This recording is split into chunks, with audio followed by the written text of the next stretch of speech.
Hey everybody, I just felt like I needed to make a video and talk a little bit about what happened yesterday. The crazy thing is, I woke up and literally the first thing I saw on my phone was that Roe v. Wade was overturned. And I completely forgot that the verdict was coming yesterday. And just also part of it's like the place I'm at in my life, and there's just a lot of chaos going on right now, and it also just felt so synchronous with what's going on in my life in a weird sense. Like a lot of the things that have happened and a lot of the bad things that have happened in lockstep with the bad things that have happened in our country and to our democracy and the ability that we have to exercise our rights. So it felt very appropriate in that sense. And listen, it's not like we weren't warned, right? Like we kind of knew that this was coming.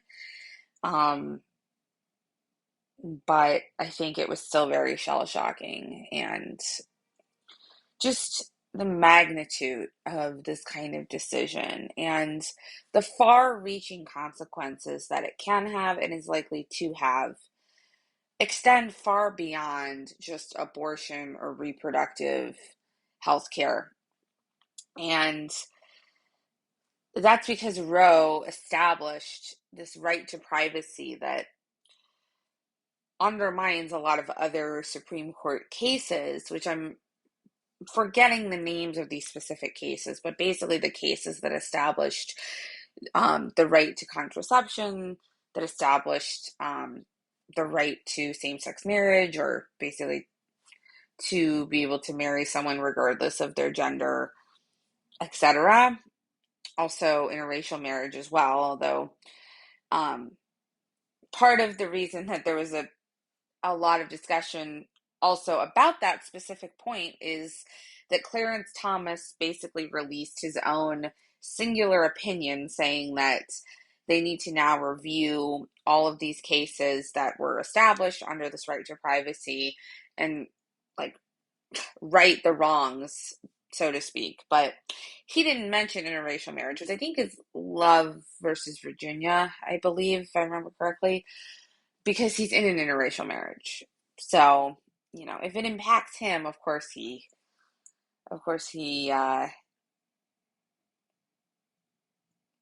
doesn't think it's worth reviewing and rebuking.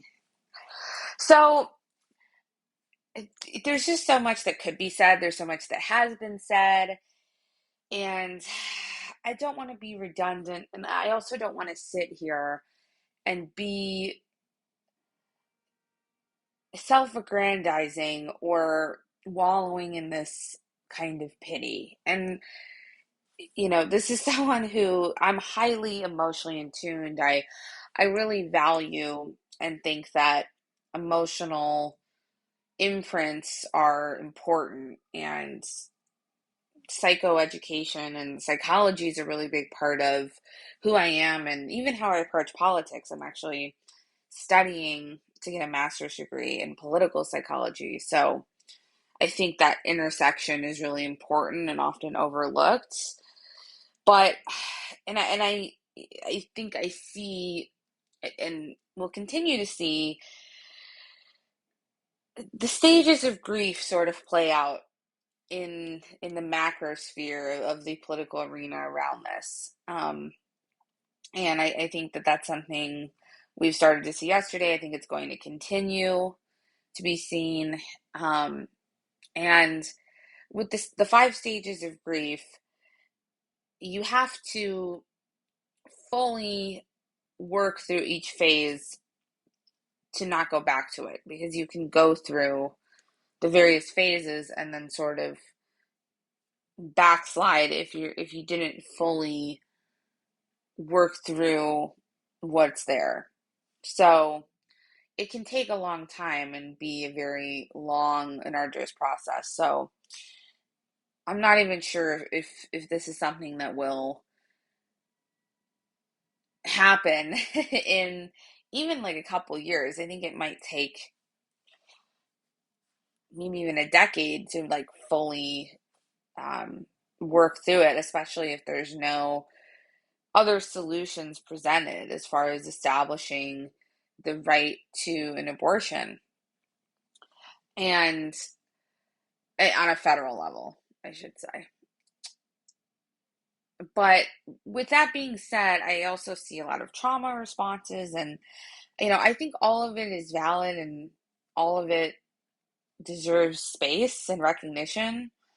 But I think politically, it's really important and like should be I think there's so many lessons here that this is the time to fully see the failures of the Democratic Party and the ways in which Republicans and the right, especially the religious right, have used strategy and like unrelenting determination in order to make this happen. And like the decades of organizing that they've done to lead to this moment, because it wasn't like an accident. It wasn't something that just happened out of nowhere. Like this moment was very predictable. And I remembered yesterday this kind of conversation happening in high school,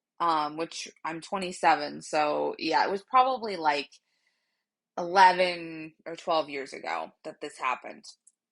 And just kind of like the threat of Roe being overturned and sort of a precursor to like the moment we're in now. And I remember feeling like it was definitely possible, and with the emphasis that the right has on this issue and um, how a lot of their approach centers around it. Like, for example, um, voting according to um, someone's pro-life principles or their commitment to establishing and appointing pro-life judges, and how that's added up over time.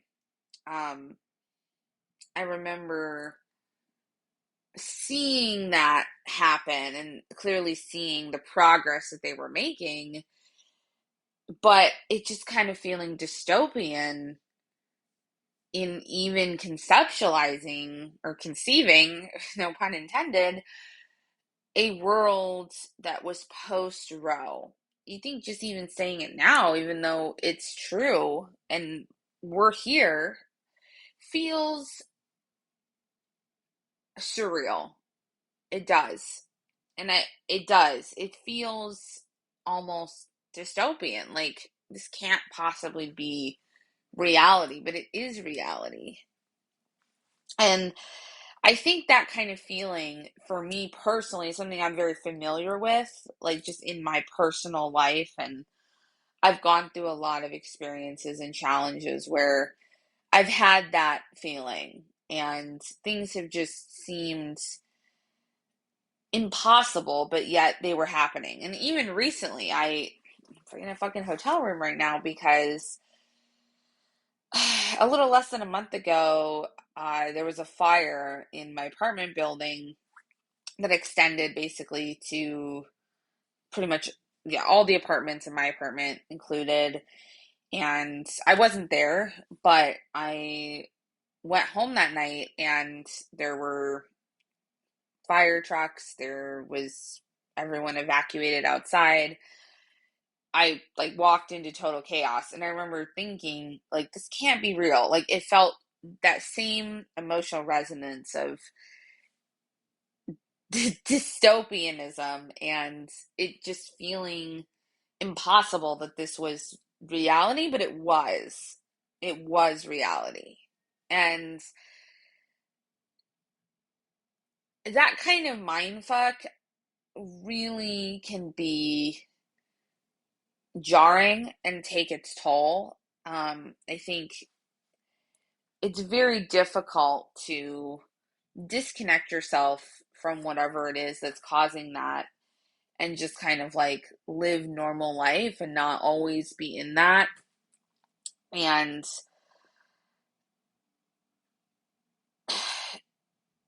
I think the positive part of that, though, here is that we can use that energy to like stay in the political process and really, again, understand this was no accident. And we have to do better, and we have to be just as strategic and just as cunning and just as ruthless as these Republicans if we ever want to get anywhere. If we ever want to like have rights that are fundamental again, because they are under attack from a lot of different directions.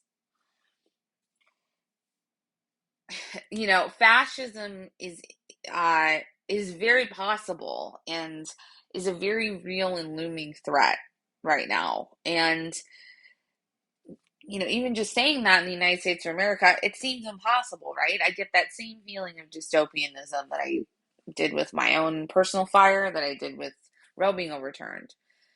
But those two things happened, and that's the reality. So, and factually speaking, it's very, very, very possible that we could completely lose our democracy, and we've lost a lot of aspects of it. And the same thing with like they're chipping away. That process is very much already underway, but it's not determined yet. It's not inevitable, is what I'm trying to say. It's not inevitable yet. But we have to really look at what we're doing, because yesterday all I could think about is that it's great, and I don't discourage like active protesting or organizing. Like there were so many different marches and vigils and protests happening, as they should be.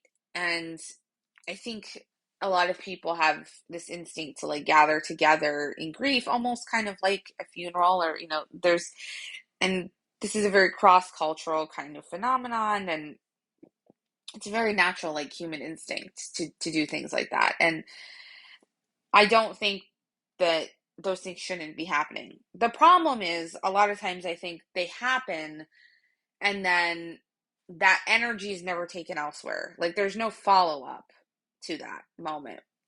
And it just ends with like we're going to gather together in collective mourning and break, and then everyone just kind of goes back to what they were doing before.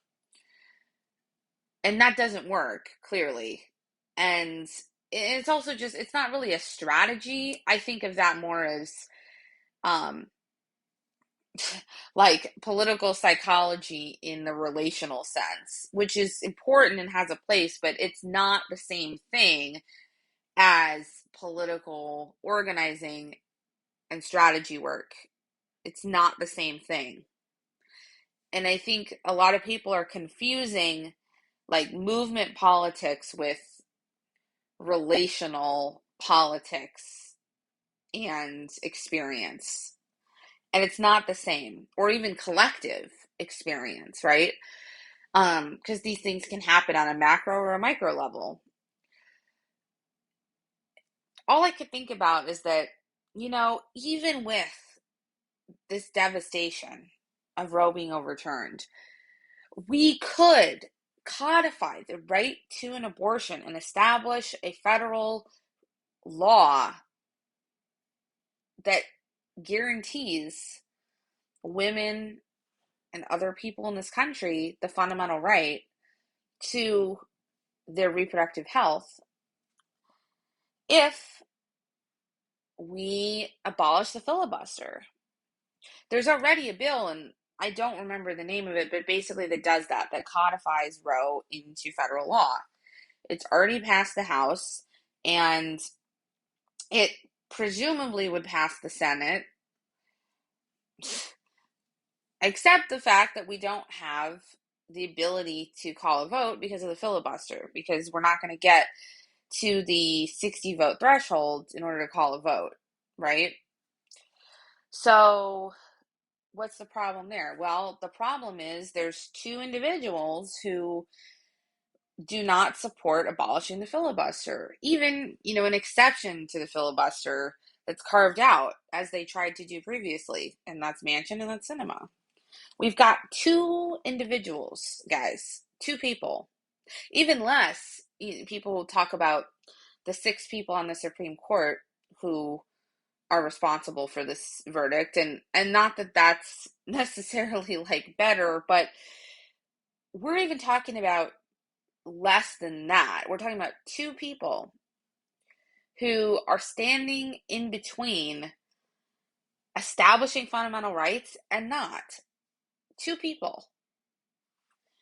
And I'm confused by the lack of connection to that, the lack of organizing around that. Because my thought was like, let's all figure out who we know who lives in Arizona, who lives in West Virginia, or works there, or, has connection there.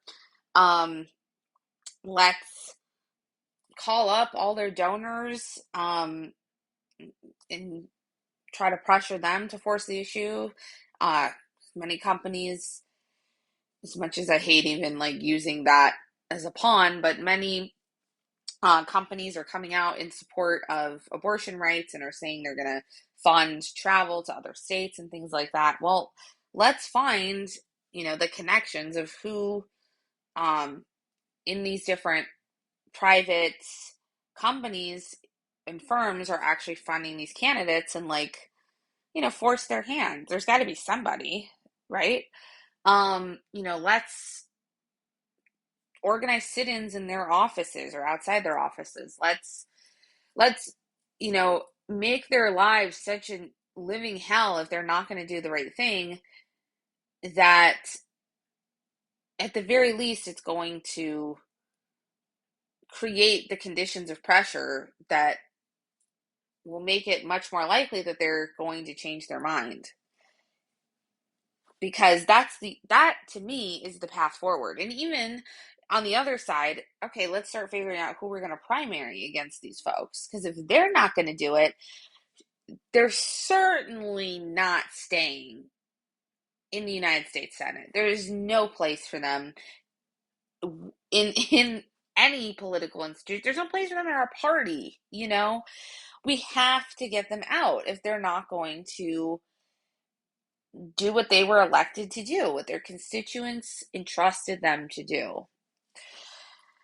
That was like really all I could think about. And that's just, there's even other layers and other things, but that's the biggest thing right now that's standing in between establishing fundamental rights in this case. This is the thing. These are the two individuals, and like, I don't understand where the action is around that and the organizing is around that. And I'm just so afraid that